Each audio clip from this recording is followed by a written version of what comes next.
안녕하세요. 유상민 목사입니다. 지난 월요일에 주문한 책을 오늘 받았습니다. 새 책을 받을 때는 항상 어떤 설렘이 있습니다. 초등학교 다닐 때 새 학기에 책을 받는 날이 있었는데요. 책을 받아오는 날은 가방은 무거웠지만 집으로 가는 발걸음은 가벼웠던 그런 생각이 납니다. 책을 받아가지고 집에 오면은 제일 먼저 책에다가 학교, 학년, 반, 이름 이렇게 쓰고 깨끗한 종이로 책, 교과서죠. 교과서 겉표지를 포장했던 기억이 납니다. 처음에는 달력 같은 빳빳한 종이로 포장을 했었는데 나중에는 비닐로 된 포장지가 나와서 그것을 구매해서 포장을 했던 기억이 납니다.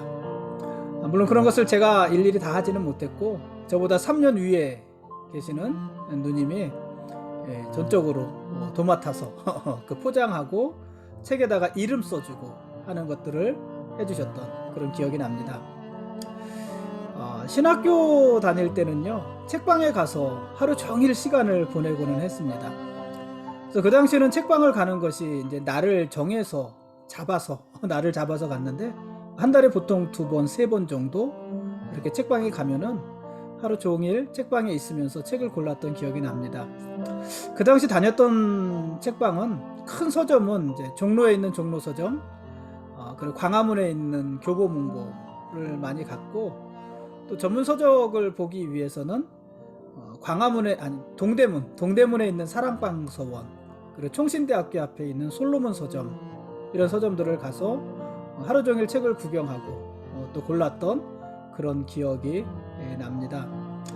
그 당시에는 이제 책방에 가서 책을 책꽂이 한쪽 끝에서부터 반대쪽 끝까지 그냥 한 권 한 권 쭉 보면서 제목 보고 저자 보고 그렇게 쭉 보면서 검색을 하는 거죠. 그랬던 기억이 나고, 그렇게 검색을 하다가 제목이 이렇게 마음에 확 와 닿는다거나 아니면은 기대하는 저자의 책이 새로 나온다거나 하면은 그 책을 뽑아서 제목, 그러니까 목차, 그리고 머리글, 서론을 읽어보던 기억이 나고, 그러다가 그 중에서 큰 맘 먹고 몇 권 이렇게 구입해서 집에 오던 생각이 납니다. 지금은 없어졌지만은 종각역 바로 나오면은 종로 서점 있었지 않습니까? 종로 서점이 있었는데 거기는 책을 보러도 많이 갔지만은 약속 장소로도 많이 이용을 했었습니다. 그 서점에서 시간 약속을 하면 좋은 게 누가 한 명 늦게 오더라도 마음 급할 일이 없죠. 그냥 책 보고 있으면은 알아서 오니까는 그렇게 시간을 보냈던 기억이 나고, 그래서 그 당시 이 종로 서점 1층, 2층은 항상 사람들이 빠글빠글 했었습니다. 약속을 하고 기다리는 사람들, 그런 생각이 오늘 나네요. 요즘에는 책을 거의 인터넷으로 주문합니다. 그러니까는 책장을 한 장 한 장 넘기면서 이 책을 살까 말까 망설이는 그런 마음은 없습니다. 그래도 주문한 책이 오면은 여전히 마음은 설렙니다. 책을 주문해서 산다고 해서 그 책을 다 읽는 것은 물론 아닙니다. 대부분의 책은 제목 보고 저자 보고 머리글 보고 목차 보고 그 정도 읽고, 제가 읽기로 작정한 책은 또 읽습니다만은 그게 목차하고 머리글까지만 보아도 그 책을 다 읽은 것과 같은 뿌듯한 마음이 지금도 이렇게 저에게는 있습니다. 어쨌든 오늘 잠언과 관계된 책을 3권을 주문해서 받았는데 괜히 기분이 좋은 날입니다. 오늘 말씀 보시겠습니다.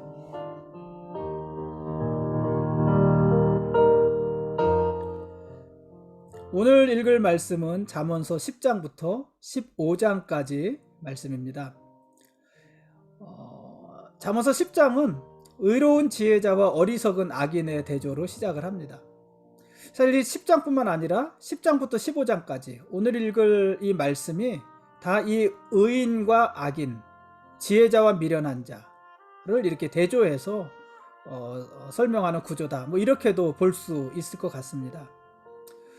지혜로운 자, 의인은 지혜로운 자의 덕과 유익, 의로운 자의 덕과 유익을 이 10장에서 이야기를 하는데, 그 죽음으로부터 건지는 의, 또 배고픈 자를 먹이시는 여호와의 보호, 재물과 근면함, 여름에 추수를 준비하는 것, 또 의인의 복, 생명을 만드는 언어, 모든 허물을 덮어주는 사랑, 이런 것들이 의로운 자들에게 있을 것이라고 이야기를 하고, 반대로 어리석은 악인들은 그들에게 닥치는 재앙과 불행이 있는데 그 부정한 이득, 게으름과 가난, 미련한 자의 멸망, 이런 것들을 교훈합니다. 지혜로운 자는요, 살리는 말, 사랑하는 말을 하지만은 악인들은요, 근심하게 하고 절망하게 하고 다툼을 일으키는 말, 죽이는 말을 합니다. 그런 차이가 있는 것이죠. 우리는 말씀으로 지음받지 않았습니까? 말씀으로 또 세계가 우주 만물이 만들어지지 않았습니까? 마찬가지로 오늘도 그 말에 의해서, 말을 따라서 누군가를 창조해내거나 또 내가 창조되기도 하는 것입니다. 지혜로운 자의 말은 하나님의 말씀에서 나오고 악인의 말은 그릇된 욕망에서 나온다. 이렇게 오늘 잠언서는 기록을 하지 않습니까? 그래서 지혜 없는 자에게는 훈계의 말을 할 것이 아니라 채찍이 필요하다. 이런 말씀도 있습니다. 어제 우리가 보았지만은 지혜로운 자는 훈계의 말을 들을 귀가 없잖아요. 그래서 그들에게는 훈계하는 말을 하는 것보다 채찍이 더 유익할 수 있습니다. 지혜로운 자의 언어의 특징은요, 절제에 있습니다. 말을 절제한다는 것입니다. 그렇기 때문에 말을 절제하기 때문에 많은 말을 하지는 않지만은 적게 하는 그 말의 가치는 최상급의 은과 같다. 그렇게 귀하다. 이렇게 말을 하고 있습니다. 그 말은 마치 양에게 꼴을 먹이듯이 여러 사람을 지혜로 먹여서 배부르게 하는 말입니다. 반면에 미련한 자의 말의 특징은 무절제에 있습니다. 무절제하게 말을 한다. 그러니까 뭐 다른 말로 말을 하면은 말을 많이 한다. 이렇게도 말을 할 수 있지 않겠습니까?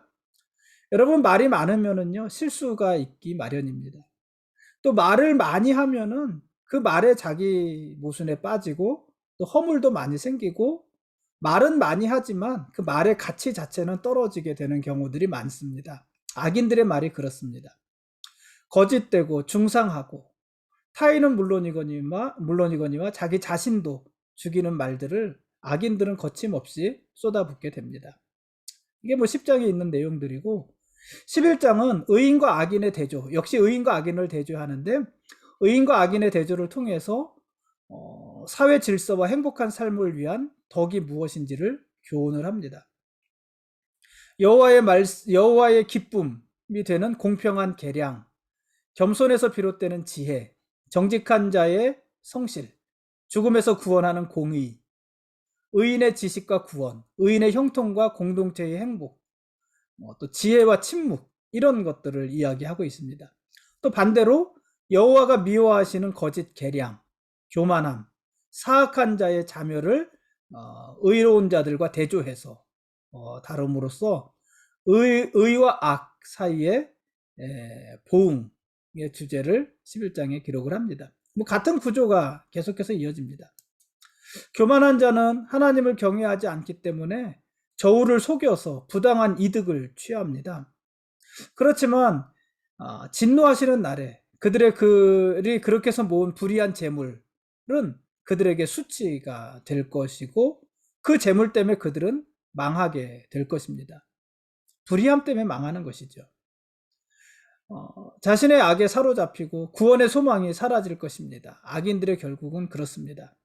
반면에 겸손한 자는 지혜로워지고 정직해서 공의를 추구합니다. 그리고 그 공의가 결국 그를 죽음에서 구원해 내게 될 것입니다. 12장도요, 역시 지혜로운 의인과 미련한 악인을 대조해서 이야기를 합니다.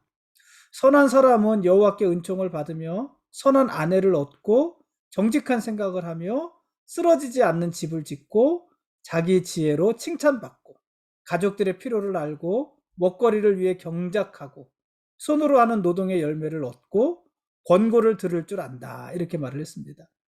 그러나 미련한 악인은요, 속이고 무자비하고 불의하고 방탕하고 착각 속에서 산다. 극명한 대조가 되고 있는 것이죠. 13장도 역시 지혜로운 의인과 어리석은 악인의 대조를 계속해서 하는데요. 젊은이들을 위해 강조되는 교훈의 주제는 적절하고 명료한 언어 사용과 성공, 생명, 이런 것들입니다. 이를 위해서 훈계를 듣는 것, 게으름을 멀리하는 부지런함, 정직한 자의 안전과 죄인의 패망, 의인의 빛과 악인의 어둠, 질책을 듣지 않는 교만과 듣는 지혜, 소원 성취와 생명나무, 교훈을 멸시하는 자와 명령을 지키는 자의 보상 등이 13장에 기록이 됩니다. 제가 지금 이 말을 계속해서 지금 설명을 하고 있는 것은 이 잠언서를 어떻게 해야 될지, 이번 10장부터 15장까지를 어떻게 해야 될지 모르겠어서 쭉 이렇게 연결되는 말, 단어들, 또 문장들을 지금 제가 계속 이어서 이야기를 하고 있는 것입니다. 14장은 이 잠언의 가장 중요한 신학적인 주제인 여호와를 경외하라, 여기에서 비롯하여서 지혜로운 자의 언어, 또 신실한 증인, 이해력을 갖춘 사람이 지식을 얻는 것, 슬기로운 자가 자기 길을 알고 행동을 삼가하는 것, 이런 것들의 중요성을 다루고, 또 어리석은 자들의 삶의 태도와 행동을 비교해서 이야기를 합니다. 그러니까 10장, 11장, 12장, 13장, 그리고 14장, 15장 계속해서 어떤 구조냐면은 의로운 자와 악한 자, 지혜로운 자와 어리석은 자를 대조하는 것이에요. 비교해서 말을 하고 있는 것입니다. 여러분, 지혜로운 자는요, 재물을 의지하지 않습니다. 재물은 있다가도 사라지는 것이고, 그 재물은요, 누구의 손에 들려 있고 어떻게 쓰이느냐에 따라서 굉장히 다르게 나타나잖아요. 그래서 이 재물 자체가 중요한 것이 아니라 그 재물이 어떻게 쓰이느냐 하는 것이 더 중요한 것 아니겠습니까? 따라서 지혜자는 재물로 사람을 함부로 판단하거나 업신여기지 않습니다. 참다운 지혜는 하나님의 성품인 인자와 진리를 사랑하는 성품을 동반하기 때문에 빈곤한 자들을 오히려 불쌍히 여기고 존중하게 되는 것이죠. 그게 지혜지요. 이런 마음이 있기 때문에 지혜 있는 자에게 재물은 면류관이 되지만 어리석은 자에게 주어지는 재물은 미련한 것이 되어지는 것입니다. 15장은요, 이전 잠언들처럼 마음과 길을 여전히 중요하게 여기고 말과 지식과 생명, 여호와의 기쁨과 사랑에 대한 교훈들을 더해서 이야기를 합니다. 유순한 대답, 지혜로운 자의 말과 지식, 의인의 보물, 정직한 자의 길과 대비되는 미련한 악인의 행동과 형벌, 과격한 말과 미련한 자의 말, 악인의 제사와 그의 길을 미워하시는 여호와에 대한 교훈, 이런 것들을 이야기합니다. 여호와께서 기뻐하시는 것이 있고 미워하시는 것이 있습니다. 여호와는 자신을 경외하는 지혜자를 기뻐하시고 자신을 멸시하는 미련한 자를 미워하십니다. 교만한 자, 곧 악인의 잔꾀를 미워하셔서 그들의 집을 허물어 버리십니다. 그들의 뇌물로 얻은 불이한 이익이 도리어 그들의 집을 해롭게 하는 것입니다. 악인은 멀리하시지만 그러나 의인의 기도는 여호와께서 들으십니다. 악인이 숙고하여 내놓은 선하고 악인이 아니라 의인이 숙고해서 내놓은 선하고 정결한 말을 하나님은 기뻐하십니다. 지금까지 잠언서 10장부터 15장까지 말씀에 대한 길라잡이였습니다. 오늘은 제가 이 길라잡이 이제 10장부터 15장까지를 쭉 이야기하면서도 조금 밋밋한데요.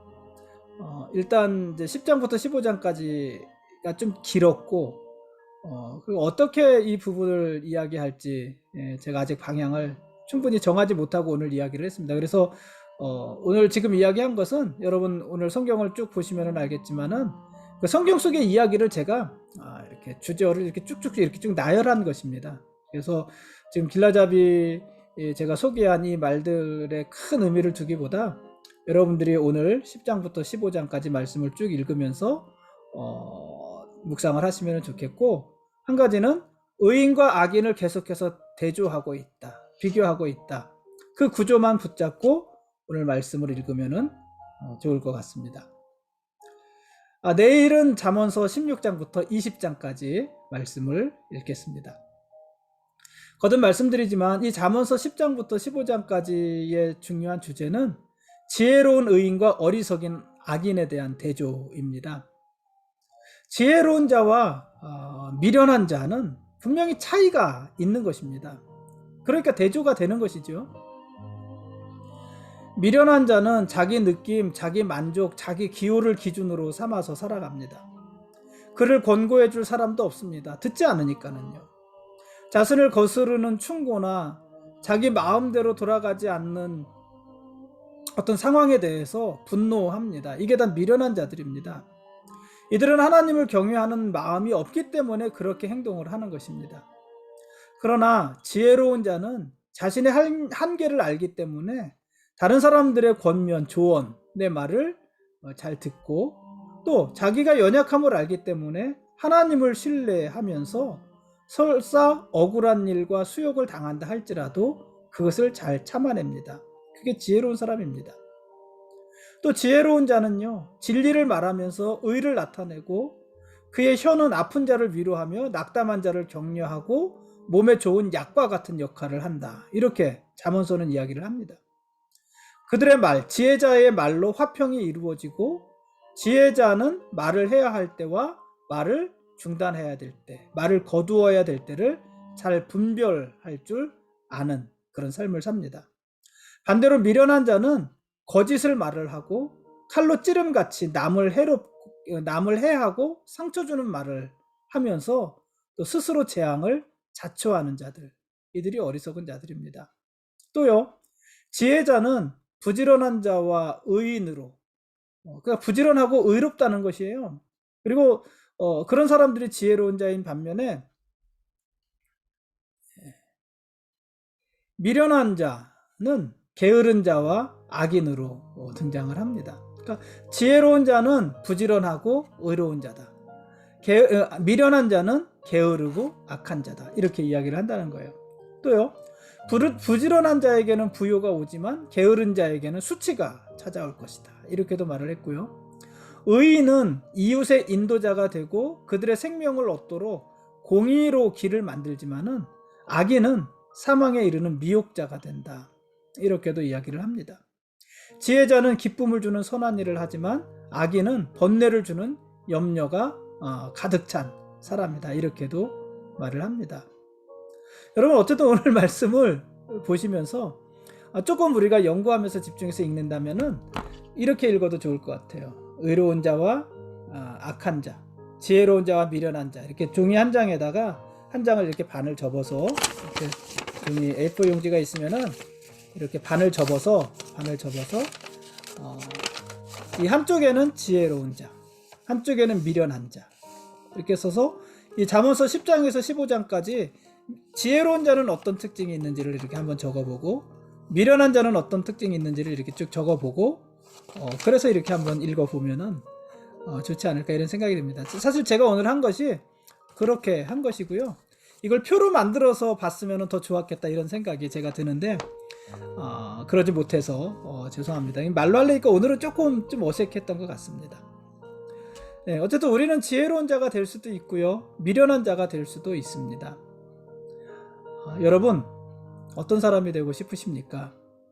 지혜로운 자가 되고 싶지 않으십니까? 그렇다면 여호와를 경외하십시오. 여호와를 경외하는 것이 지혜와 지식의 근본이기도 하고요, 여호와를 경외하는 자를 여호와께서 지혜롭게 하기도 하실 것입니다. 오늘은 여기까지 하겠습니다. 여러분이 말씀을 꼼꼼히 읽어보십시오.